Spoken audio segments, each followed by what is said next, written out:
तो योद्धाओं, I hope कि कल मैंने जो दो क्वेश्चन दिया था करंट अफेयर से रिलेटेड, वो आपने ज़रूर लिखा होगा, समझा भी होगा, और आपको श्योरली आपको अगले मेंस में इसका बेनिफिट ज़रूर मिलेगा। तो वो आप ज़रूर लिखें। उसके बाद कल आपने देखा होगा कि एनालिसिस में कश्मीर इशू के बारे में थोड़ा सा जानकारी सुमित सर ने दिया, तो कश्मीर के बारे में भी हमने कुछ सीखा। ज़रूर हमने हमारे पिछले नॉलेज से कश्मीर के ऊपर कुछ नॉलेज में इम्प्रूवमेंट हुआ ही होगा, और इस तरीके से हम देखते हैं कि रोज़ हम लोग कुछ नया सीखते हैं। अपार्ट फ्रॉम सिलेबस, मैं हमेशा सबको यही बोलता हूँ कि कोचिंग में पढ़ाया हुआ जो स्टैटिक पार्ट होता है, सिर्फ उससे एग्ज़ाम नहीं निकलता है। हमको एक एक्स्ट्रा एफर्ट जो होता है ओवरऑल अपने माइंड का डेवलपमेंट के लिए, जो एक सिविल सर्वेंट को इम्पॉर्टेंट होना चाहिए, वो करने के लिए हमको डेली कुछ सीखना होता है, और वो हम लोग करते हैं। कभी भी अपने टारगेट को हल्के में मत लेना, और माइंड में हमेशा ये रखना कि टारगेट को कंप्लीट करना है और बहुत अच्छे से करना है। सिर्फ करना है नहीं, उसको याद भी करना है। और जब तक चीज़ें आपके याद नहीं हैं, आप ये बिल्कुल भी मत सोचना कि आपने वो आपके हाथ में है। और याद करने के लिए आपको डेली पढ़ना पड़ेगा, और हर दिन 2 घंटे के समय निकालिए और पिछला जो पढ़ा हुआ है उसको एक बार रिवाइज़ करने की कोशिश करिए, और ऑब्जेक्टिव ज़रूर लगाएंगे। अभी आपने क्या किया, सीजी हिस्ट्री पढ़ रहे हैं। सीजी हिस्ट्री पढ़ रहे होंगे तो आपको अभी सातवाहन से लेके राजर्षि कुल्य तुल वंश तक मैंने आपको बोला है पढ़ने के लिए। तो इन सभी जब हिस्ट्री पढ़ते हो तो थोड़ा अपने अंदर की क्यूरियोसिटी को जगा के रखो कि ये चीज़ यहाँ पे कैसा है, कहाँ पे, और मोस्टली आपको हिस्ट्री में संबंधित स्थल के बारे में जानना इम्पॉर्टेंट होता है कि वो चीज़ें कहाँ पे घटित हुई थी, उसके साक्ष्य कहाँ मिले थे। तो ये सारी चीज़ें आपको जानना इम्पॉर्टेंट हो जाता है। तो जब भी आप पढ़ रहे हैं क्यूरियोसिटी के साथ पढ़ें। जैसे आप सातवाहन पढ़ रहे होंगे तो सातवाहन, फिर आप बौद्ध धर्म पढ़ रहे होंगे तो इसके सिरपुर है, भोंगापाल है, डोंगरगढ़ है, यहाँ पे कौन कौन से इसके का धर्म के गुरु हैं, उनको उनके साक्ष्य जहाँ मिले हैं। जैन धर्म के बारे में पढ़ रहे होंगे तो इसके जितने तीर्थंकर हैं फिक्स है कि वहाँ वहाँ पे मिला है। जैसे आप जानते होंगे गुंजी दमोदरा कहाँ पे है, शक्ति जिला में है।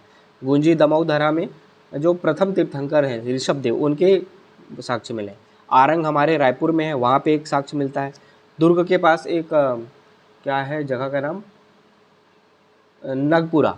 दुर्ग के पास एक स्थान है नगपुरा, वहाँ पे 23वें तीर्थंकर है पार्श्वनाथ। और महावीर स्वामी कहाँ के हैं, आरंग में है। आरंग रायपुर में महावीर स्वामी पहले ऋषभ तीर्थ हैं, उसका शक्ति दमोदरा गुंजी में, और शांतिनाथ जो 16वें तीर्थंकर हुए बस्तर भाटागुड़ा में। इस तरीके से 4 भी आप याद कर लिए तो आपके जैन धर्म से कुछ कंटेंट आपका हो जाता है। मौर्य काल में भी वैसे ही रहेगा। सातवाहन में आप देखोगे कि हर एक हेडिंग वाइज मुद्रा कहाँ मिला है, शिलालेख कहाँ मिला है, प्रतिमा कहाँ मिला है, स्थापत्य कहाँ मिला है, इस तरीके से आप उसको देखोगे। फिर आप कुषाण वंश, फिर देखोगे कि मेघ वंश, मित्र वंश, ऐसा कुछ कुछ छोटे छोटे वंश लिखे हुए हैं जो आपके, मैं कभी नहीं पढ़ा एक्चुअल बताऊँ तो मैं इन सब चीज़ों को कभी नहीं पढ़ा। छोटे वंशों के मैंने कभी नहीं पढ़ा। मेघ वंश मेरे को आज तक नहीं पता कि छत्तीसगढ़ में इसका कहाँ पे क्या है। मेघ वंश मैंने कभी नहीं पढ़ा है। मित्र वंश भी मैंने कभी नहीं पढ़ा है। वाकाटक वंश अच्छे से पढ़ा है, उसको सीक्वेंसली पढ़ा है, और एक एक राजा को ट्रिक बना के उसके पहले लेटर को सीक्वेंसली जमा लिया, और उसको अपने माइंड में फ्रेम किया कि पहले लेटर के हिसाब से उसके राजाओं को सीक्वेंसली कैसे कर सकते हैं, और उनके किन राजाओं से लड़ाई थे उसको लिंक करके हमने पढ़ा था। तो वो आप ज़रूर पढ़ें। फिर राजर्षि कुल्यतुल जो जिनके बारे में बोला जाता है कि छत्तीसगढ़ के प्रथम स्थानीय शासक के बारे में उनकी बात की जाती है, तो यहाँ तक आप ज़रूर पढ़ो और ऑब्जेक्टिव ज़रूर लगाओ। ऑब्जेक्टिव लगाने से क्या होता है, थ्योरी तभी कंप्लीट हो पाता है जब हम लोग उसके ऊपर ऑब्जेक्टिव लगाते हैं। और कल हम लोग सीजी हिस्ट्री के ऊपर टेस्ट लिखेंगे, जो हम लोग आज तक पढ़े हैं उसी के ऊपर कल टेस्ट लिखते हैं। तो आप अच्छे से तैयारी करिए। हिस्ट्री का पोर्शन मैं थोड़ा सा आज लंबा रखा है, तो क्योंकि हमने कल टेस्ट लिखना है तो हम लोग को उसके हिसाब से पढ़ना भी ज़रूरी है। आपको हरिराम पटेल सर के बुक में ये वाला कंटेंट थोड़ा बड़ा दिख रहा होगा, लेकिन है कुछ भी बड़ा नहीं। एक बार आपको याद हो जाता है तो चीज़ें फटाफट होने लगती हैं। बस एक बार याद होने की देरी है। और याद कैसे होगा, आपको ऑब्जेक्टिव लगाना पड़ेगा। ऑब्जेक्टिव 1-2 बार में याद नहीं होगा, 5 बार लगाना ही पड़ेगा, उसका कोई भी ऑप्शन नहीं। तो ऑब्जेक्टिव ज़रूर लगाएं। उसके बाद आप पढ़ेंगे क्या, संविधान। संविधान जब आप पढ़ रहे होंगे तो मैं आपको एक टॉपिक क्या दिया हूँ, प्रस्तावना। प्रिलिम्स के लिए भी इम्पॉर्टेंट है, मेंस के लिए उससे ज़्यादा इम्पॉर्टेंट है। प्रस्तावना जब आप प्रियम्बल पढ़ रहे होंगे तो आपको सबसे इम्पॉर्टेंट है कि प्रियम्बल आपको कम से कम पहले याद होना चाहिए। कि हिंदी इंग्लिश दोनों में सबको याद होना चाहिए।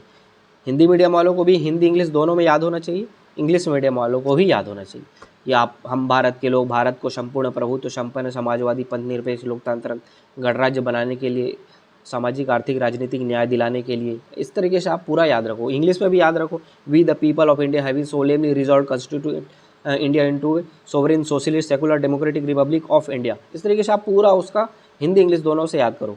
और ये एक बार में याद नहीं होगा, रोज़ एक बार पढ़ोगे तो धीरे से वो याद हो जाएगा। तो आप ये प्रैक्टिस करोगे और जब प्रस्तावना पढ़ने जाओगे तो उसमें समाजवादी पंथ निरपेक्ष लोकतंत्र गणराज्य संप्रभुता सामाजिक आर्थिक राजनीतिक न्याय, ये सारी चीज़ें जो हैं आपको मेंस के लिए इम्पॉर्टेंट आएंगी। तो हमारे आप मेंस के सिलेबस में देखना, मेंस के सिलेबस में हमने पहला जो लाइन है उसमें हम लोगों ने काफ़ी सारा पोर्शन कंप्लीट किया गया। पृष्ठभूमि पढ़ा, उसके विशेषताएं पढ़ा और हम लोगों ने उसके संविधान की प्रकृति और प्रस्तावना भी लिखा हुआ है। तो संविधान की जो प्रकृति है वो वाला टॉपिक आपको संविधान की प्रस्तावना के अंदर ही मिलेगा। तो आप संविधान की प्रस्तावना जब आप पढ़ रहे हो तो 2 टॉपिक मेंस के सिलेबस का कवर कर रहे हो, तो आप उसको अच्छे से पढ़ो। और हम लोग प्रयास करेंगे कि हिस्ट्री के बाद उसका भी टेस्ट एक लिख लेंगे।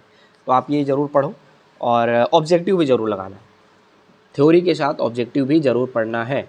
आप ये मेंस के लिए अभी तक लक्ष्मीकांत पढ़ रहे हो, एक आपके पास किसी कोचिंग का भी बुक होना बहुत इंपॉर्टेंट है। इसलिए मैंने बोला था कि कल ही मैंने बोला था कि वो हरीराम पटेल सर की वो बुक आप ले लें।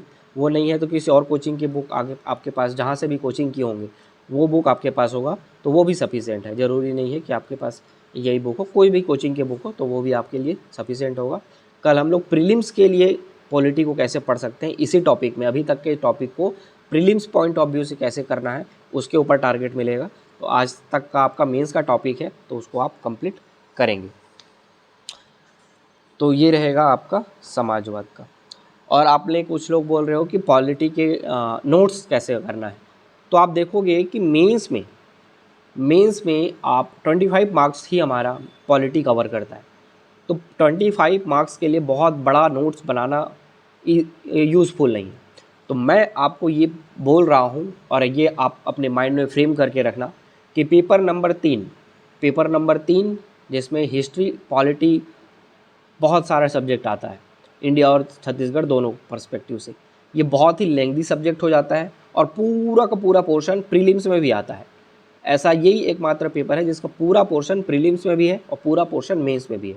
और ये इतना लेंथी होता है, अगर इसको एक इंसान कर लिया अच्छे से तो ये परेशान नहीं होता मेंस में। अगर प्री से पहले आपने इसको बहुत अच्छे से कर लिया तो मेंस के टाइम इसमें आप बिल्कुल भी परेशान नहीं होगे, नहीं तो आप बिल्कुल परेशान होते रहोगे। तो इसको एक अपॉर्चुनिटी की तरह लेना है कि इस सब्जेक्ट को, पॉलिटी को और हिस्ट्री को, सीजी हिस्ट्री कर रहे हैं अभी हम लोग और पॉलिटी कर रहे हैं हम लोग, तो ये कंप्लीट कर लेंगे, फिर इंडियन हिस्ट्री भी स्टार्ट करेंगे। तो अभी पेपर 3 में हम लोग उलझे हुए हैं। तो पेपर 3 को इतना अच्छा से पढ़ो कि मेंस में और प्री में दोनों में दिक्कत ना हो।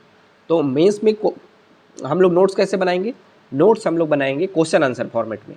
मैं जब आपको प्रस्तावना से 4 क्वेश्चन बना के दूंगा, अभी तक जैसे संवैधानिक विकास की बात है, उसकी विशेषताओं की बात है, इससे मैं क्वेश्चन बना के जब दूंगा तो आप उसके क्वेश्चन जब लिखोगे तो वो आपके क्वेश्चन आंसर फॉर्मेट में ही आपके आंसर्स तैयार होंगे और नोट्स तैयार होंगे।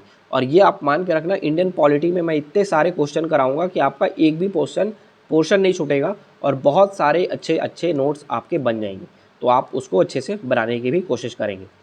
तो आप ये बिल्कुल भी फिक्र मत करना कि पेपर नंबर 3 मैं आपका हल्के में कराऊंगा। पेपर नंबर 3 हम लोग बहुत अच्छे से करेंगे ताकि प्रीलिम्स और मेंस दोनों में हमारा बहुत ही अच्छी पकड़ बन जाए। इसके बाद आप हिंदी में कर रहे होगे, हिंदी में प्रत्यय बहुत लंबा खींच गया है, तो आज में आपका प्रत्यय ख़त्म हो जाना चाहिए। आज आपका प्रत्यय ख़त्म हो जाना चाहिए। पहला क्वेश्चन आप लिखोगे कि दंतैल, भंगेड़ी, खपरेल, टपका, बांसुरी, तारनहार, भुलक्कड़, सन्नाटा, हरजाना, काश्तकार, अफ़गानिस्तान, इसके आप रखोगे। उसके बाद हर, अक्कड़, आटा और खोर, इन शब्दों से आप प्रत्यय लेके कुछ शब्दों का निर्माण करोगे। आज में आपका प्रत्यय खत्म हो जाना चाहिए। मुहावरा 3 पेज और आप ले लो, 3 पेज, और जो आपने क्वेश्चन आंसर मेरे से पूछे हुए क्वेश्चन जो आप लिखे हैं उसके आंसर भी फिर से पढ़ें और बहुत अच्छे से पढ़ें, तभी जाके आपका वो कवर हो पाएगा। और बाकी चीज़ें करंट अफेयर की चीज़ें वो होगा। अगर इंग्लिश किसी का नहीं हुआ है तो आप कंप्लीट कर लें इंग्लिश। सब्जेक्ट वर्ब एग्रीमेंट का जो टॉपिक है बहुत इंपॉर्टेंट टॉपिक है, आपका वो रहेगा, तो बाकी चीज़ें भी हम लोग करेंगे। एक सजेशन आया था कि पर डे इंग्लिश के भी कुछ क्वेश्चन पूछे जाने चाहिए, हम लोग देखते हैं आगे क्या होता है, क्योंकि मेरे को भी काफ़ी कुछ इसमें पढ़ना पड़ता है, तो मेरे को भी समय मिलना चाहिए ताकि मैं भी पूछ दूँ। ऐसा नहीं हुआ तो किताब उठाया और पूछ लिया, ऐसा नहीं करता हूँ मैं भी उतना ही मेहनत करता हूँ जितना आप करते हैं, बल्कि उससे 3 गुना ज़्यादा मेहनत करता हूँ जितना आप मेहनत करते हैं। तो मेरी भी एक लिमिटेशन है, उसके हिसाब से ही मैं टारगेट दे पाता हूँ। तो ये रहेगा आज का टारगेट। अच्छे से पढ़िए, खुशी खुशी पढ़िए, और मिलेंगे एक नए टारगेट के साथ कल। आज के लिए थैंक यू।